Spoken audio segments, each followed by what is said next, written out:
Okay, we're here at Eurobike 2018, checking out all the latest kit, components, bikes for the 2019 season. Don't forget there's loads of stuff over on the GMBN Tech channel as well. But in the meantime, this is some of the very best stuff we've seen. Come with me.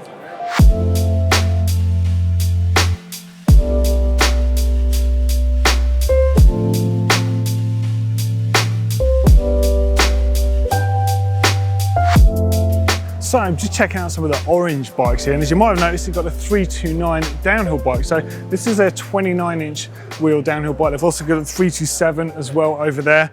Really nice refined bike, and it only weighs 34 pounds. And you might have noticed there's a little bit of an addition on the down tube here. This is work in progress. Now, we often talk about the ratio of unsprung mass to sprung mass. So in an ideal world, you want your wheels to be as light as possible. That way your suspension will work better. But of course, as frame weights come down, the sprung mass actually needs to be heavier in relation to those other ends of the bike for the suspension to work well. So in response to what a lot of racers have been doing with lead weights and that, Orange are actually toying with this system where you can adjust the weight that's on the main frame to suit different courses to give the bike a different feel. A plate system of weights can be taken on and off like shims. That is a really, really cool system, and I would love to see how much difference this makes, because I bet it makes a significant difference. We already know how good a heavy frame can feel on a bike. Like, look at e-bikes. The suspension generally works really, really well on them compared to their non-E counterpart. So exciting stuff from Orange there. I love the fact this company always does refinements and small developments like this to make everything better for the end user. Cool stuff. So this is a brand new bike from Kona. This is the big Hanzo. Carbon frame, so don't confuse this with the regular Hanzo, which was more of their XC bike that you could build up with a trail spec, 120, 130 fork, or you could go full XC World Cup spec on it. This bike caters for the bigger, burlier tyres. The whole thing is a slightly burlier approach, but with the same characteristic ride that the Hanzo gave. Now, on the regular Hanzo, it had the tiniest back end of all the bikes out there. It's a 415mm chainstay on it. It's got a 430mm chainstay in there, so a bit more regular. Loads of room down here, an asymmetrical design with a tiny wafer thin chainstay on the chainring side there, and you can fit in here 27 plus or a 29 with a 2.6 in here. Huge tyre capacity in there, really super fun riding hardtail, and it takes up to a 130mm fork on the front. What a hardtail. Still love a good hardtail. What do you reckon? So we're here at the Hyper bike stand, checking out a downhill race bike in this very unique colorway. You might have seen the polished version that we talked about in the show a few shows back, the Bas van Steenbergen. It has been riding and ripping everywhere. It's got this really unique linkage on the back end here. So it's got basically like a faux bar system. So it's a linkage driven single pivot design with a really unique linkage here to tweak that and operate the shock out back. Actually, a really cool looking bike, and although I'm not too keen on the glitter myself, it does look incredible in the flesh. The detail that's gone into that. What do you reckon about custom paint jobs? Are they good? Are they bad? You don't care? Let us know in those comments underneath this video. So something for the more minimal riders out there is the fabric cageless bottle system. So they're bottles that sit directly onto lugs that come with them. They locate straight onto them. You'll start seeing these on a lot of racers' bikes out there. In fact, I think Johan Borelli is using one on his Commensal. They also make the keg, which is literally a dummy bottle. It has a neoprene liner on the inside there. Perfect for sticking in inner tubes and CO2 cartridges, tyre levers, all of that stuff in there. Click it onto your bike, fit and forget, and you've always got a caddy of tools and stuff with you. Particularly good if you've got a full suspension bike with the down tube mounted system, because you don't really want to be carrying water bottles there. It's an ideal place to fit one of these and forget about it. Great little accessory that for enduro riders out there.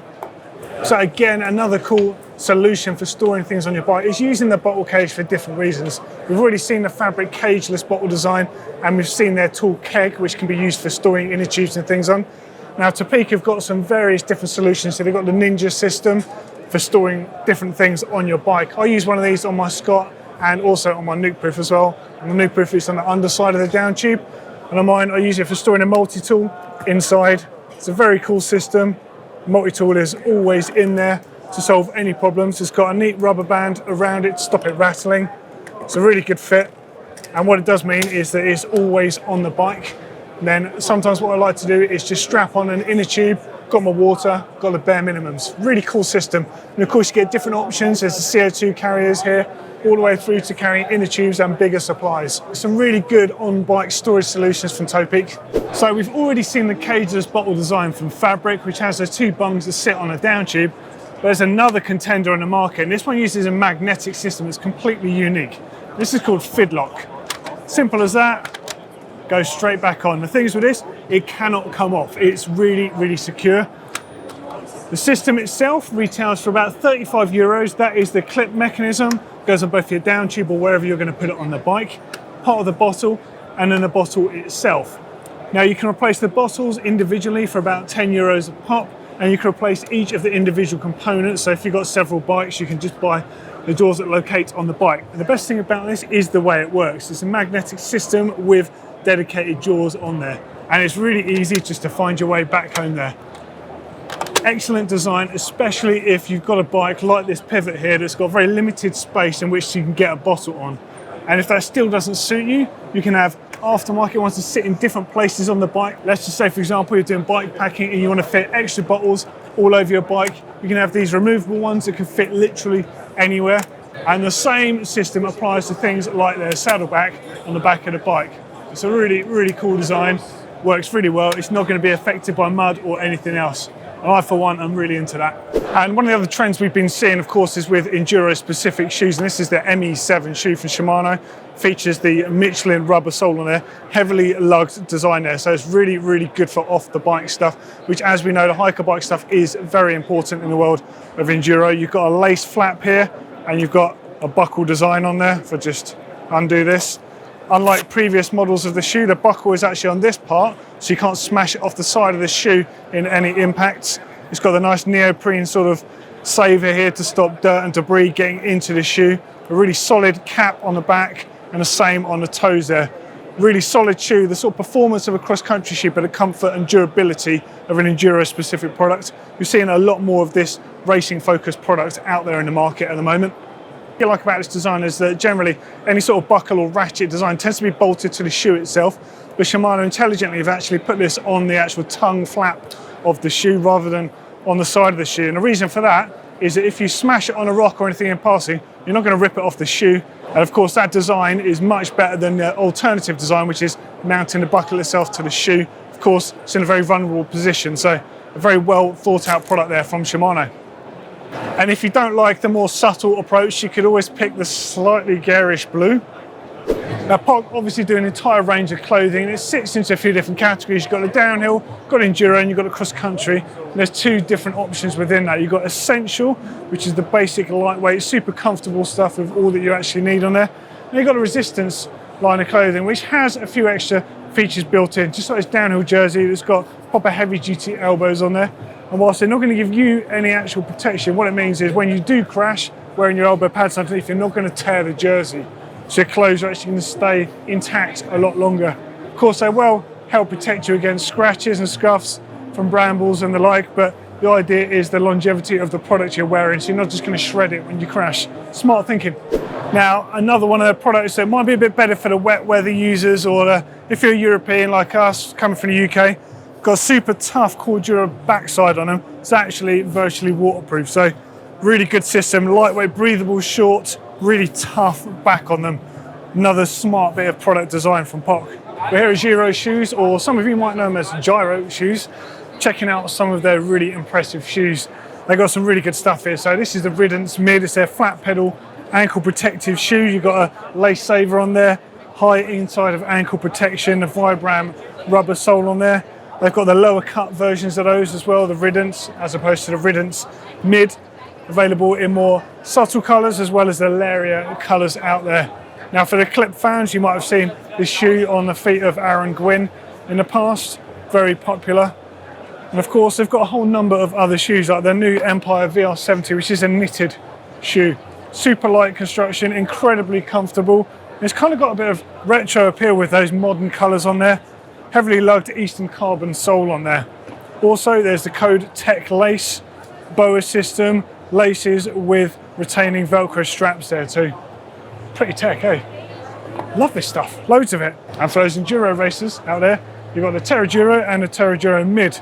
Terraduro is a fantastic shoe. It's got a really wide heel on there, so it's exceptionally good off the bike. 3-strap system on there with a buckle on there. And then you've got the mid system with a flap over it, and you've got the gaiter that you see on that Shimano shoe we checked out as well. Same idea, is covers the laces on there, keeps the crap out of your shoe. Same sole as the regular Terra Giro. Nice shoe that. And for those of you who just want a more casual thing, it's the latest version of the jacket. It seems to be a bit lighter than the previous model. It's got that gum sole on it, so pretty sick off the bike as well as on flat pedals. Win-win.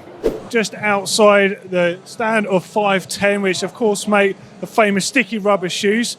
And 2 things for the Troy Lee Designs fans out there that you're going to love are these brand new collaboration shoes. So you've got a Kestrel Pro, that's very much the enduro shoe, ready for a cleated design on the bottom there, a nice big deep recess. It's got a BOA system to keep them on your feet nice and secure. It's got a really solid toe box and a heel box, and looks pretty flipping clean if you ask me. And then look around the back, you've got that Troy Lee Designs logo, which is all important. Now, for the flat pedal lovers, you've got the Impact Pro, and that is a Troy Lee special. That, to me, I think is one of the coolest looking shoes out there at the moment. And of course, for the eagle-eyed amongst you, you might notice it's got an Adidas logo on the tongue there. And that, of course, is because FiveTen are part of the Adidas Sports Group. So here at the Crankbrothers stand, checking out a whole bunch of their new tech for the 2019 season. Yeah, all right, we're in 2018, but this is for next year. It does come out later this year, though. First up, I want to talk to you about is their new cleats. So the standard cleats that come with Crankbrothers pedals, 15-degree release, you can flip them over and have 20-degree, and they've got 6-degree float as standard, but they also now do standard 0-degree. So especially if you want that super locked-in feel, like kind of like an SPD pedal, that locked in, not moving anywhere, instantly lock out, they also make that now. So that's possibly for slightly more advanced rider. And they're also making easy release cleats. So these are probably aimed at the person coming in to clip his pedals. Someone who perhaps doesn't want that risk of having to move 15 degrees to clip out. And they actually release at 10 degrees. So it's a lot easier to get out of them. They're both 6 degrees float and 0 degrees float. So there's a full complement of cleats there to suit every type of rider. So we obviously run the Stamp series of pedals at GMBN, which are really good to come in 2 different foot sizes. Neil and Blake both opt for the smaller size. I like the bigger size. I've got quite big feet. I've got a size 46 feet. They're now coming in some pretty rad colours, the purple and the green there. Of course, there's the whole range, all the way through to the top of the range, 11. But now at the base end of the range, there is a polycarbonate version, which is called the One. You check this one out right here. Super slender design. The pins are replaceable. You put the pins in from the back of the pedal, unlike the grub screws that you get on the rest of the pedals. But a really fantastic price point pedal, and that retails for under 50 euros. So really do have a full range of everything now. So there we go, that is a wrap on all the cool stuff we've seen here at Eurobike. If you want to see more tech and bike stuff, click down here for the GMBN Tech Show. There's half an hour of really cool stuff there. And click down here for the playlist for the other GMBN tech videos from Eurobike. As always, click on the globe to subscribe to GMBN. And if you haven't already done it, make sure you do it to tech as well. And of course, if you like all this tech stuff, give us a thumbs up.